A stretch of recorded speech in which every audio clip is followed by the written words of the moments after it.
Alhamdulillahi Rabbil Alamin wassalatu wassalamu ala nabiyyina Muhammadin wa ala alihi wa ashabi ajma'in. Qala rabbi shrah li sadri wa yassir li amri wahlul 'uqdatam min lisani yafqahu qawli. Allahumma anfa'na bima 'allamtana wa 'allimna ma yanfa'una wa dhakkirna ma nasina wa a'mi 'anna a'yunadh dhalimin wal hasidin ya dzal jalali wal ikram. ربنا افتح بيننا وبين قومنا بالحق فأنت خير الفاتحين اللهم اجعلنا من الذين يستمعون القول فيتبعون أحسنه آمين يا رب العالمين. قال المصنف رحمه الله تعالى ونفعنا به بعلومه في الدارين آمين يا رب العالمين.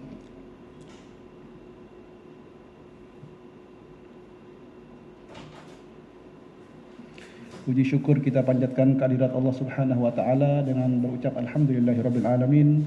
Bersalawat kepada Nabi dengan mengucap Allahumma shalli ala Muhammadin wa ala alihi wa ashabi ajma'in.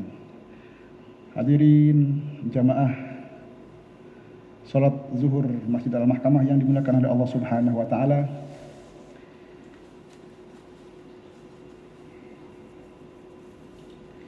Insyaallah pada kesempatan siang ini jelang kita di sela-sela istirahat kita akan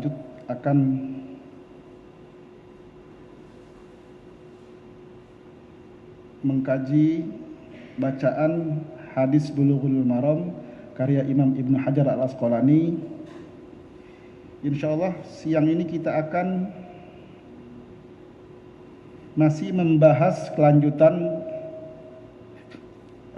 Kitabul Adab atau adab-adab seorang muslim dalam fasal al-birr was-silah atau kebaikan dan keutamaan menjalin silaturahmi.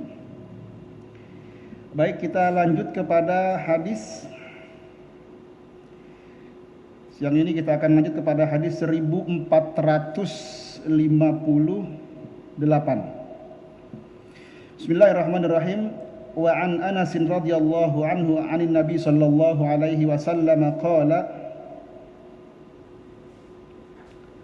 Walladhi nafsi biyadihi la yu'minu 'abdun hatta yuhibba li jarihi aw li akhihi ma yuhibbu li nafsihi muttafaqun alaihi.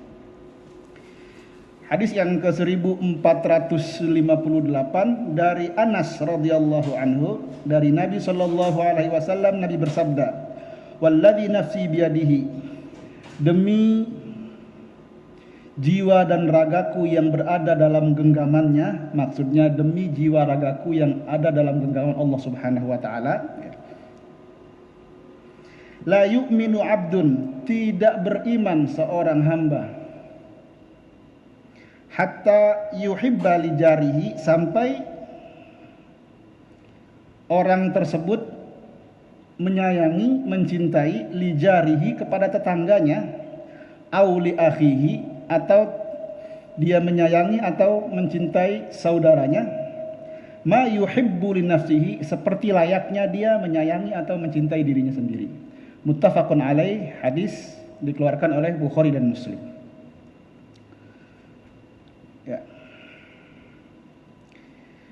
Hadis ini menerangkan tentang bagaimana kita atau adab Islam diperintahkan untuk menghormati, menyayangi, dan memberikan hak-hak kepada tetangga kita. Ya. Para ulama menyebutkan bahwa tetangga itu adalah samping kanan, samping kiri, ke depan, ke belakang, kurang lebih sebanyak 30 rumah atau 40 rumah. Kalau satu komplek berarti semua satu tetangga komplek, satu komplek itu tetangga semua itu. Tetapi paling tidak maknanya bahwa tetangga itu adalah orang-orang yang tinggal di dekat dengan rumah kita, samping, belakang, dan depan. Dalam syarahnya disebutkan bahwa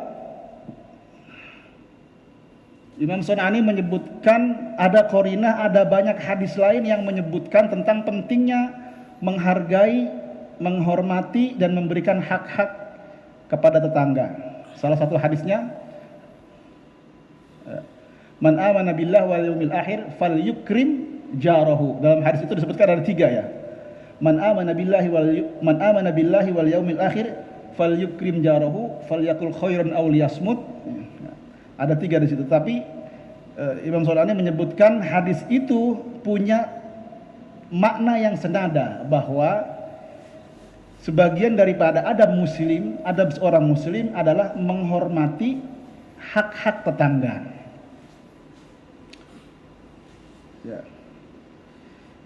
Bahkan dalam satu riwayat Rasulullah pernah berpesan kepada para sahabat untuk selalu berbaik-baik dengan tetangga. Sahabat lain mengatakan bahwa bahkan saya sampai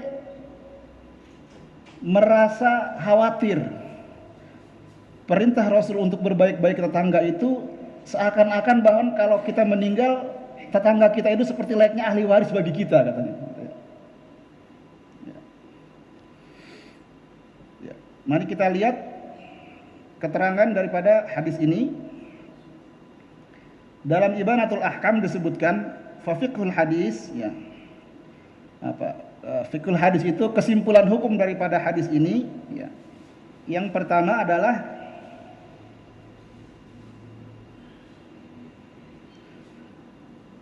adama haqqul akhi wal jar wa nafa kamalil imani amman la yuhibbuhuma kama yuhibbu nafsi. Hadis ini mengatakan bahwa la yu'minu, tidak beriman. Tetapi Imam Son'ani menyebutkan bukan tidak beriman, bukan artinya dia kafir, bukan artinya dia tercerabut keimanannya, tetapi maksudnya adalah nafyu kamalil iman. Nafyu kamalil iman artinya tidak sempurnanya iman seseorang, tidak sempurnanya Islam seseorang kalau dia belum bisa berbuat baik terhadap tetangganya. Dalam hadis Tabrani disebutkan, kalau tidak salah, ada 8 hak tetangga yang harus kita penuhi. Terlepas daripada hadis Tabrani ini sebagian mendhaifkan, tetapi kalau dalam perspektif ulama Syafi'iyah, ya, hadis dhaif itu bisa diamalkan sepanjang untuk perbuatan-perbuatan yang sifatnya untuk keutamaan beramal dan beribadah, atau disebut dengan hadis fadhailul a'mal. Termasuk hadis yang dinukil ini adalah hadis yang disebutkan juga Imam Al-Ghazali dalam Ihya Ulumuddin.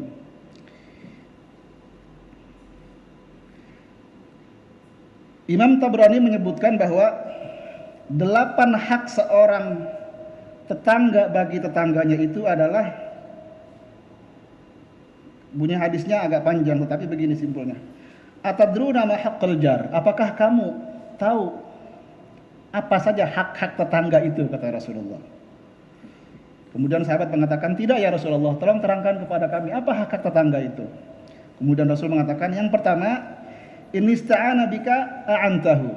Seorang tetangga itu, kalau punya tetangga ingin meminta bantuan kepada kita, maka ketika kita mampu untuk membantunya, menolongnya, maka itu adalah hak tetangga kita untuk mendapatkan bantuan dari kita. Yang pertama. Kemudian katanya apa? Wa in istaqradaka aqradtahu. Apabila dia membutuhkan secara finansial, pinjam uang. Qard itu pinjam uang, ya. Dia lagi kepepet, tidak punya, ada kebutuhan misalnya yang mendesak. Kemudian dia datang kepada kita sebagai tetangga meminta bantuan untuk diberikan pinjaman. Sementara kita punya, ada kelebihan rizki, ada kelapangan rizki, maka hak tetangga kita itu adalah diberikan bantuan finansial dari kita. Nanti kita akan coba kupas satu persatu ya kalau cukup waktunya. Kemudian apa? Wa in asabathu musibatan azzaitahu. Kalau tetangga kita itu tertimpa musibah, maka hendaklah kita mendatangi rumahnya. Bersilaturahmi, mendatangi rumahnya, kita apa? Kita menghiburnya. Kita menghibur dalam arti positif, ya, bukan ngajak nyanyi-nyanyi, joget-joget, main, bukan. Tapi menghibur dalam arti kita datang menguatkan hati dia. Ya, salah satunya maka misalnya contohnya keluarga tetangga kita ada familinya atau suami istri misalnya suaminya meninggal, maka kita salah satunya itu harus datang bertakziah. Itu hak. Hak itu artinya kewajiban bagi kita untuk memberikan itu. Ya. Kemudian apalagi haknya? Wa in mata atba'at janazatuhu. Kalau meninggal, kalau tetangga kita itu, maka kita berkewajiban, karena hak kita berkewajiban itu untuk mengantarkannya ke pemakaman. Apalagi yang 8 itu katanya. Nah, ini yang paling ini yang sering mungkin diabaikan ya. Wala tastatilla alaihi bil bina. Janganlah engkau meninggikan bangunanmu, rumahmu. Fatahjibu anhu ar-riha illa biiznihi, sehingga bangunannya itu, misalnya kita punya kemampuan untuk membuat rumah yang lebih tinggi, lantai 2, lantai 3. Kemudian kita naikkan bangunan kita itu dengan niat sengaja supaya dia tertutup. Sampai misalnya ventilasinya tidak berfungsi gitu ya. Maka kata dalam hadis yang diriwayatkan oleh Tabrani ini, maka hendaklah engkau meminta izin terlebih dahulu, memberitahu dan meminta izin terlebih dahulu kepada tetanggamu. Ya. Ya. Jadi kalau mau meninggikan rumahnya itu berdekatan, ya harus menyampaikan. Di sini bahasanya menyampaikan. Ya, fungsinya atau apa hikmahnya? Hikmahnya kadangkala ya hal-hal yang sepele, apalagi misalnya di perumahan yang sifatnya berdesak-desakan, temboknya jadi satu gitu kan. Kalau membuat bangunan kita meninggikan atau merenovasi, kadang-kadang ada efek yang akan diterima oleh rumah di sebelah kita, tetangga kita gitu. Maka salah satu adabnya katanya, kalau kita membangun, walaupun itu hak kita, walaupun itu rumah kita, tanah kita, maka salah satu adab yang menjadi yang diperintahkan dalam hadis Tabrani ini, kita menyampaikan kepada tetangga kita, meminta izin untuk melakukan pembangunan rumah itu. Yang lebih spesifik lagi disebutkan di sini.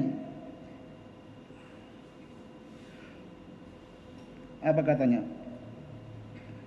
Wa idza ishtaraita fakihatan fa'ahdilah.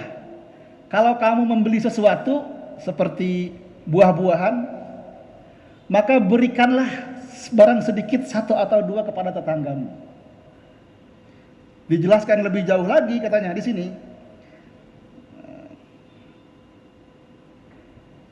Wa idza ishtaraita fakihatan fa'ahdilahu fa in lam taf'al fadkhilha sirron.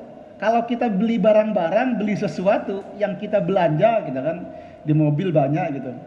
Hendaklah kalau belanjaan itu ya berlimpah berlebih, berikan kepada tetangga kita itu 1 atau 2 dari yang kita belanjakan. Kalau kita tidak punya, misalnya kita berbelanja itu cukup untuk diri kita, cukup untuk diri kita, maka katanya apa? Fa'adkhilha ila baitika sirron. Bawa barang-barang belanjaanmu secara ditutupi atau tidak terlihat oleh tetanggamu, supaya tidak menyakiti perasaan tetanggamu. Ya, sampai sejauh itu diatur dalam hadis yang diriwayatkan oleh Tabrani ini. Kemudian apa katanya? Dan nasihatilah anakmu ketika anakmu itu sedang memakan sesuatu, untuk berbagi dengan anak tetanggamu. Jika anakmu itu tidak bisa atau tidak ada kemampuan untuk berbagi dengan anak tetangga itu, maka perintahkan anakmu untuk makan di dalam rumahmu saja. Sampai sejauh itu diatur dalam hadis Tabrani ini, bahwa apa? Bahwa Islam sangat menghargai perasaan tetangga ya. Menghargai jangan sampai ada timbul perasaan tidak enak, bisa jadi kita bertetangga dengan orang yang secara ekonomi, secara finansial berbeda gitu kan. Ada yang mungkin berkecukupan, ada yang tidak. Jangan sampai melukai perasaan itu. Sampai diatur kalau kita punya makanan, anak kita makan ya. Jangan keluar. Jangan kelihatan dengan anak tetanggamu, kecuali kamu memberi juga kepada anak tetanggamu. Kata Tabrani. Kemudian diantaranya apalagi katanya? Wala tu'dhihi biqitarin qadraka illa an tu'arrifa lahu minha. Janganlah engkau menyakiti perasaan tetanggamu dengan bunyi-bunyian perangkat masakmu.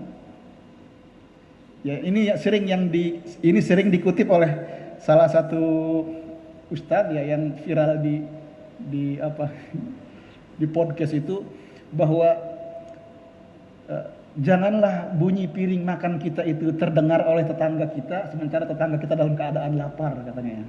Ini hadisnya, bahwa jangan bunyi-bunyian masakan dapur kita itu terdengar. Maksudnya begini, maksudnya jangan sampai kita makan berkecukupan tetapi tetangga kita sampai kelaparan, gitu hadis ini. Maka hendaklah tanggung jawab daripada seseorang terhadap tetangganya itu, haknya itu. Ya. Jangan sampai nanti tetangganya mati kelaparan atau hidup menahan lapar sementara dia sendiri misalnya hidup berkecukupan, bermewah-mewah, berlebihan. Ya. Kemudian apa katanya? Salah satunya itu adalah, maka jika engkau memasak, wa idza tabakhta, apabila engkau memasak masakan yang harumnya itu sampai keluar, maka sebaiknya berbagilah masakanmu dengan tetanggamu itu. Ya, ini yang kemudian oleh para sahabat disebutkan betapa kita harus berbaik-baik dengan tetangga. Kenapa demikian dianjurkan atau masuk ke dalam adabnya Islam?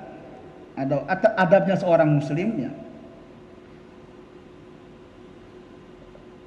Dalam Ibanatul Ahkam disebutkan karena tetangga itu adalah orang pertama yang dengannya itu kita bisa meminta pertolongan selain kepada keluarga. Bayangkan kalau misalnya kita keluar rumah misalnya, atau misalnya rumah kita tinggal mudik, ya kan? Ya mungkin sekarang banyak orang yang cukup pakai CCTV dan sebagainya. Tetapi alangkah lebih baiknya misalnya kalau hubungan kita baik dengan tetangga, kan tetangga kita bisa membantu kita mengawasi rumah kita. Ya ini sebetulnya hal yang paradok dengan kehidupan di era sekarang ya. Ya ada nilai-nilai yang kadang-kadang merasa bahwa cukuplah dirinya hidup dengan kita sendiri gitu. Tidak perlu merepotkan orang, nanti kalau kenal dengan tetangga ini itu dan sebagainya. Sebetulnya itu perspektifnya tergantung bagaimana mindset kita gitu. Bahkan kalau kita lihat kejadian-kejadian yang misalnya mengiris hati, misalnya kan ada kejadian sampai meninggal, ada kejadian pembunuhan tidak diketahui kenapa? Karena dia tidak bertetangga, tidak bersosialisasi. Ada kejadian yang beberapa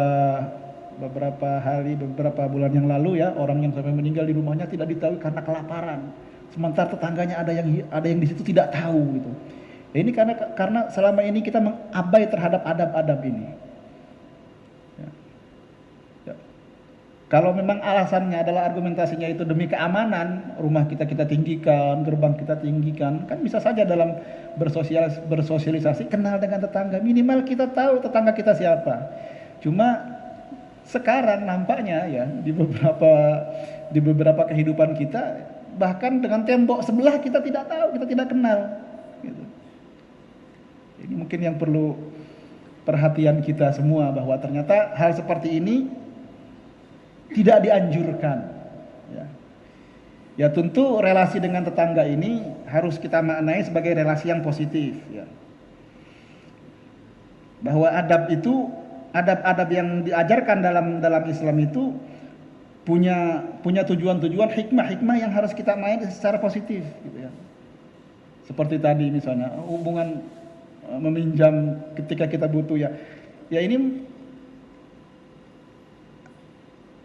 ketika kita butuh sesuatu, siapa yang kita mintai tolong? Yang terdekat adalah tetangga gitu.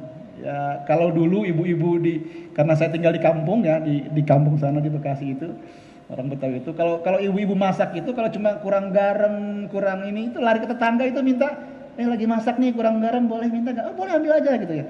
Itu sebetulnya relasi yang dalam Islam ya, dinilai relasi yang bagus gitu, sebagai bentuk ikatan, memberikan hak-hak tetangga.